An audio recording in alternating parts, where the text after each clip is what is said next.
গণ অধিকার পরিষদের সভাপতি নুরুল হক নূরের সবশেষ পরিস্থিতি জানাতে সেখান থেকে আমাদের সাথে যুক্ত হচ্ছেন আমাদের সহকর্মী ঝর্ণা রায়। ঝর্ণা, নুরুল হক নূরের চিকিৎসার ব্যাপারে কি বলছেন চিকিৎসকরা? বিস্তারিত কি তথ্য আছে আপনার কাছে, আমাদেরকে বিস্তারিত জানাবেন। আচ্ছা, আমি যেটা হলো, আপনারা জানেন যে সকালে নুরুল হক নূরের জ্ঞান ফিরেছে। তারপর থেকেই আমরা দেখতে পেয়েছি যে বিভিন্ন রাজনৈতিক সংগঠনের নেতারা এখানে দেখা করতে এসেছেন এবং প্রধান উপদেষ্টার প্রেস সচিবও এখানে দেখা করতে এসেছেন। তার আগে বিএনপির স্বাস্থ্য বিষয়ক উপদেষ্টা ওনার সাথে দেখা করেছেন, ওনার শারীরিক খোঁজখবর নিয়েছেন এবং উনি বাইরে এসে আমাদের সঙ্গে কথা বলেছেন। উনি জানিয়েছেন যে ওনার আসলে শঙ্কা এখনো কাটেনি, ওনাকে পর্যবেক্ষণে রাখতে হবে।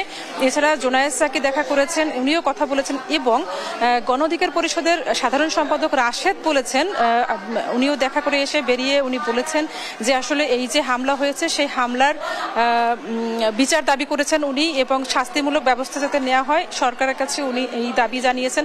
এবং আমরা শুনেছি যে দুপুর বেলা 1টার দিকে প্রধান উপদেষ্টা ডক্টর মোহাম্মদ ইউনূস নূরের ফোন করে ওখানে খোঁজখবর নিয়েছেন, শারীরিক চিকিৎসার খবর নিয়েছেন এবং উনি বলেছেন, তাকে আশ্বস্ত করেছেন তার নেতাকর্মীদের যে যারা এই ঘটনা ঘটিয়েছে তাদের শাস্তিমূলক ব্যবস্থা নেওয়া হবে তাদের বিরুদ্ধে এবং তার শারীরিক অবস্থার তিনি আপডেট জানবেন, মানে এই বিষয়গুলো নিয়ে কথা বলেছেন। তবে চিকিৎসকের একটা ব্রিফ করার কথা ছিল, উনি এখনো ওটা ব্রিফের কোনো টাইম জানাননি। পরে যদি কোনো ইনফরমেশন থাকেন তাহলে সেটা জানানো হবে। তো এই পর্যন্তই ছিল আমার কাছে।